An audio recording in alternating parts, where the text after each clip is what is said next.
Magandang gabi mga kaibigan, mga kalingap. This is your host Kalingap Billy.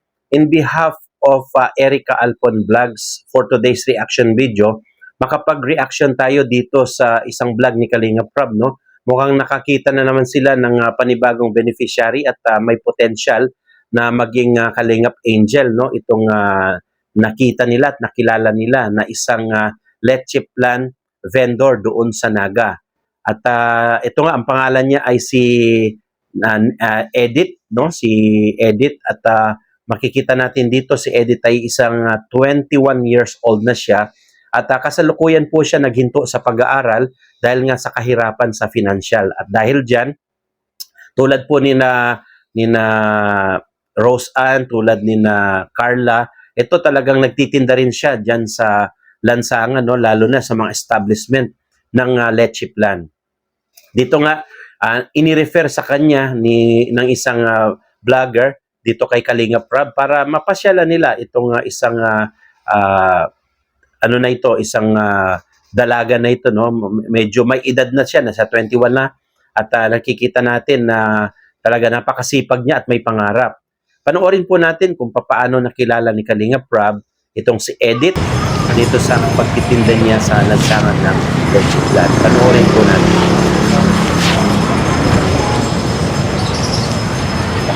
Ate, magkano yung ano nyo? Alin po? Leche plan ba yan? Yes po. Leche plan and grahams po. Leche plan and grahams? Yes. Magkano po yan? 13 po, 40 po.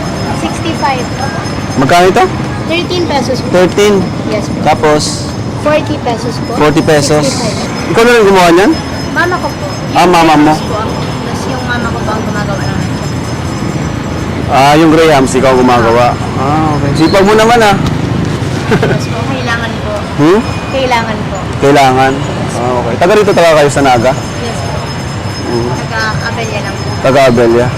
Okay. Matagal mo na bang ginagawa ang pagtinda? Siguro po mga... Since 2017 po nagtitinda na kami dito. Since 2017? Yes. Okay. Magkano ba pag bumili ako ng isang peraso? 13 pesos po. 13 pesos. Ito po, 40 pesos. Tapos ito naman po, 65. Pag halimbawa ay mabilang pasalubong, mga 5, 3, 4, 5. Ilan yan? Ay, magkano po ang 5? Bigay ko sa iyo, sir, ng 8,100. 100. 1, 2, 3, 4, 5, 6, 7, 8. Sige. Matutuwa na sila, ano? Counted ka na, sir. Para pasalubong. Naku, pasensya ka na, kulang pa lang yung ano ko. Di ako naka-withdraw. Okay lang ba? Babalikan ko na lang yung ano. Pwede naman po. Pwede naman? O, tanda mo na lang yung mukha ko. Yes po. 50 lang ito. Okay lang. Okay lang. Yes po. Bali, 8 ito, tapos 50 lang binayad ko. Ay, grabe. Ka na lang, sir. Tatandaan kita. Tanda mo na yung mukha ko. Babalik ako dito. Sige po. Thank you, Ayan. Naghintay kasi ako dito actually ng jeep, pauwi. Walo-walo talagang dinidisplay mo. Yes po. Walo-walo po. Okay. Mabilis naman, maubos yan. Minsan po, nauubos minsan po. Depende. Okay. Pag mabenta. Hindi ka ba nag-aaral ate? Nag-aral po ako nung first sem sa NCF po. First sem? Yes po. Tapos, Nag-stop po ako ngayon kasi financial problem. financial problem. Okay. So, hanggang ilang oras pa kayo dito? Hanggang ilang oras ka pa dito? Ha? Mga 9 or 10. 9 or 10? 9 or 10? Gabi na yun Opo. Minsan inaabot ng 11, depende po. Isa na maabot ng 11. Yes. Okay. Okay lang ba na in-interview ko na kasi naghintay pa ako ng jeep dito? Opo. Okay lang. Okay lang naman. Yes. Taga-diet ako eh. Oo. Malayo pa pala siya ang pinanggalingan. Malayo pa. Bakit mo ginagawa to ate, itong pagtinda ng leche flan? Para po makatulong sa parents ko. At the same time po, para din matulungan yung sarili ko. Siyempre po, nasa legal age na dapat responsible na sa... Okay. Ilan taong ka na ba ate? 21 po. 21. Sipag mo naman, no? Thank you po. Nag-stop po ako. Nag-stop Ngayon lang. ka? Opo. Hindi po ako nakapag-enroll. Kaya mas ka ngayon sa pagtitinda? Pagtitinda, tapos work po. Nag-work din po ako. Paano pag di naubos, nalulungkot ka ba o anong ginagawa mo? Hindi naman po ako nalulungkot kasi normal lang naman po yun sa business. normal lang Yes. na hindi maubos. Opo. Na minsan matumal, minsan mabenta. Ayan, ikat natin dyan mga kaibigan, mga kalingap, no? Nakita natin kung paano magsalita itong si Edith, napakahusay at talagang matured na sa kanyang pag-iisip. Napanood natin at nalaman natin na nagtitinda rin pala yung kanyang magulang. Pero sabi nga ni Edith, no, talagang nagkakaedad na yung kanyang magulang at siya naman yung nagkusa para magtinda upang makatulong sa kanyang mga magulang. May pangarap at meron siyang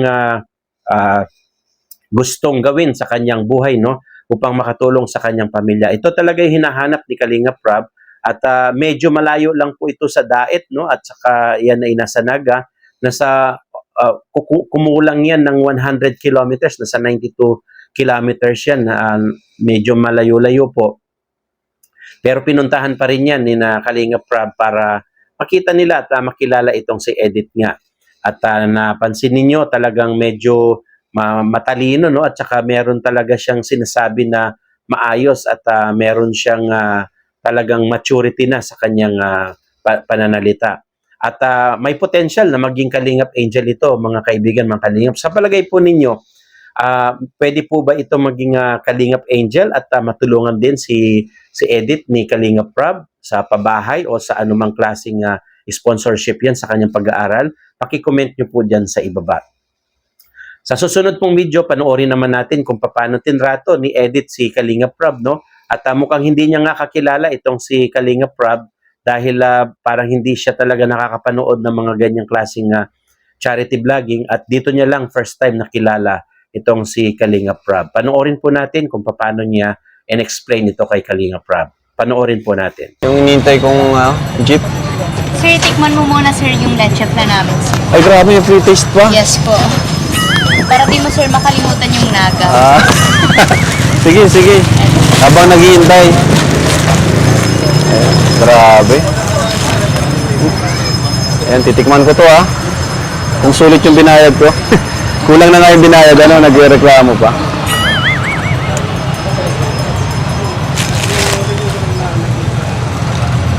Sarap.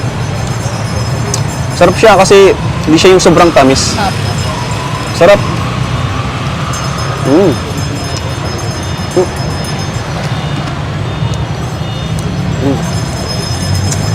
Salamat, may free taste pa. Ayan. Actually, Medit, no? Medit. Yes po, pwede. Nag-vlog kami ngayon. Okay lang ba sa'yo? Okay lang po. Ayan, may camera tayo doon. Ayan. So, okay lang ba sa'yo na i-vlog namin? Kasi, Wala pong problema. meron kaming scouter dito, si J. Brad. Okay. Siya yung nagsabi sa amin. Ito yun, sabi ko, sige punta natin, baka makatulong kami. Kaya po pala parang familiar ka sa akin. Tinititigan nga po kita. Sabi ko, parang nakita ko na siya somewhere. Taga-diet kami. Ngayon, sa Naga, siguro pangalawang ko palang beses mag-vlog dito. Pangalawa pa lang. So, kanina, yun, sinubukan ko kung makikilala mo ako. So, hindi mo ako nakilala, kaya tinuloy-tuloy ko na yung pag-ano. Ayan. So, salamat pakabait mo naman. Welcome. So, bro, tara. Ano yung hanggang saan ka bago mag-stop? Anong year, anong grade mo? Or anong First year po ako, marketing management. marketing management? Kaya naman pala, magaling ka sa mga negosyo, sa business. Yes po. Sobrang lang po talaga ako. Choice ko naman po ito na magtinda. Oo. Para matulungan sila mama. Marami nga pong nagsasabi na may itsura ka, ba't nagtitinda ka? Pwede ka naman mag-apply sa mga malls, ganyan. Pero ba't mas pinili mo magtinda kaysa mag-apply sa mga mall, sa mga aircon, di ba? Kasi po, Kesa- namulat po ako dun sa, nag-work si mama, nag-ibang bansa po siya, pero hindi kinayang mabigyan kami ng maayos na bahay. Kaya, nung pag-start niya po ng business na to, doon ko nakita na mas okay pala. Mas okay pala ang business kaysa sa... Opo. Magaling. Tama naman yun. Oo. Kaya So- sobrang proud po ako. Oo. And ano naman yung share mo na story ng buhay nyo na yung parang talagang dumating sa time na parang napapasuko ka na, ganon. Yung pinaka pagsubok na dumating sa inyo. Yun po yung nagkaroon ng bagyo. Tapos, lahat po talaga ng bubong namin na wash out. Shout. Opo. Tapos yun, mga ilang days, wala din kaming makain kasi syempre bagyo po. Tapos hanggang sa yung mga kaibigan ko po,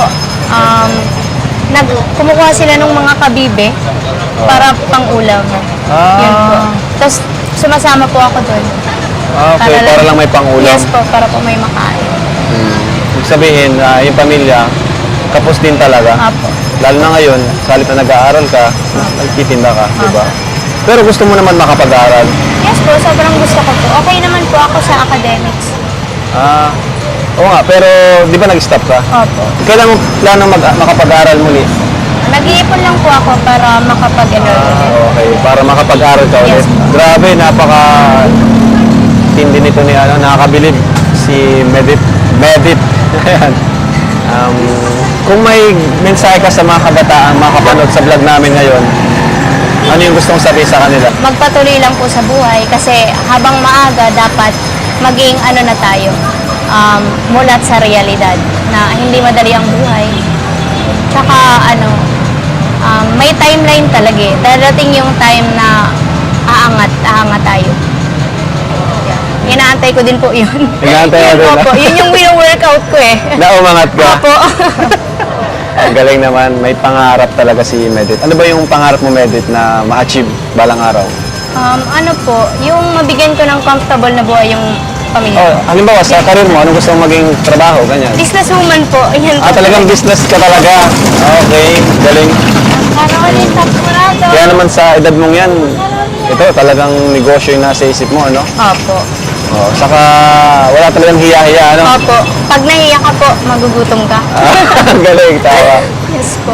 So, ayun, thank you kay Medit. At Thank you di ka na rin namin. Ayan, maputol natin dyan mga kaibigan, mga kalingap. Nakita nyo naman po kung paano yung cordial na pakikipag-usap nitong ni Edith kay Kalingap Prab, no?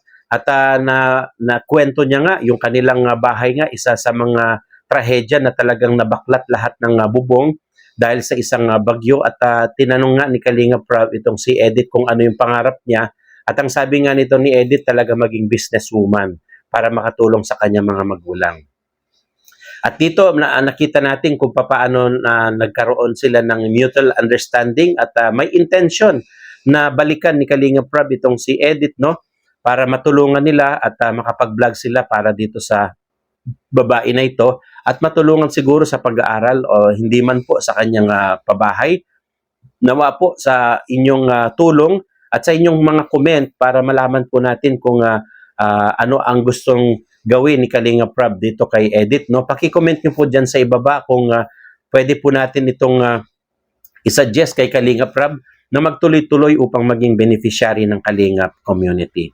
Maraming salamat po sa panonood. Hanggang sa muli, ako po inyong lingkod, Kalingap Billy, in behalf of Erica Alpon Vlogs. See you on our next video.